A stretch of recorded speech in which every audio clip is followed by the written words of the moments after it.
भारतीय संस्कृतीमध्ये आई म्हणावं अशा फक्त 3च गोष्टी आहेत. एक म्हणजे आपली खरी आई, दुसरी म्हणजे भूमाता आणि तिसरी म्हणजे गोमाता. सो गोमातेचा आशीर्वाद मिळणं लग्नामध्ये ह्याच्यासारखं दुसरं सुख असूच शकत नाही. आणि अशा जागेवर लग्न होणं की जिथे स्वतःची आई, भूमाता आणि गोमाता या तिन्ही आईंचा आशीर्वाद असेल, ह्याच्या पलीकडे अजून काय हवं आहे.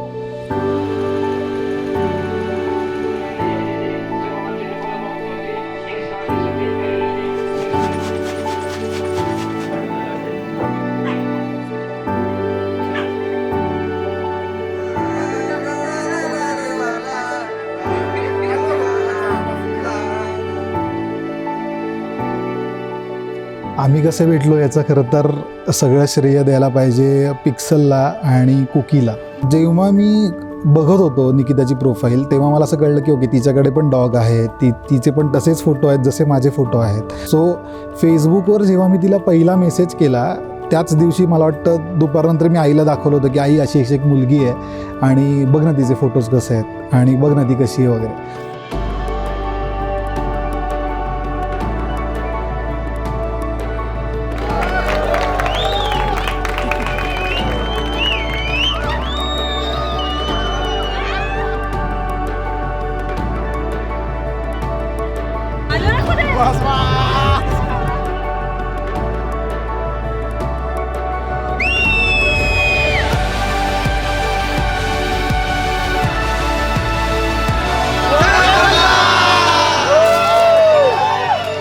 श्रेयसनी एक व्हिडिओ टाकला होता तबला वाजवताना आणि त्याचे 2 डॉग्स, त्याचं पिक्सल आणि सेपिया हे दोघं त्याच्याबरोबर होते, which was very very cute आणि खूप सुंदर तबला वाजवला होता त्यांनी. And I really like music.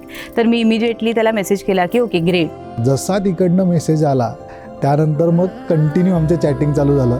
मी बाहेर होतो माझ्या कामासाठी, नंतर मित्रांबरोबर ट्रिपला होतो, त्यातसुद्धा मी वेळ काढून मेसेजेस चालू होते. आणि द मोमेंट मी मेसेज पुढचं जे काही आमचं बोलणं झालं पुढच्या 5-7 मिनिटात I think we were like okay, it was just a nice feeling talking to हिम.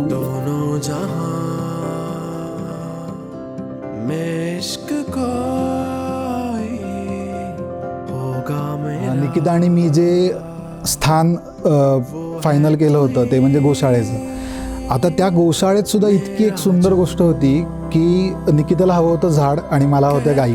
या सगळ्या गाई, गुरुजी, ते स्थान, या सगळ्यामध्ये जेव्हा आम्ही लग्नाला उभे राहिलो होतो, जेव्हा लग्न चालू होणार होतं तेव्हापासून ते लग्न झाल्यापर्यंत म्हणजे हार टाकेपर्यंत माझ्या अंगावरचा काटा अशा हारा काय गेला नव्हता.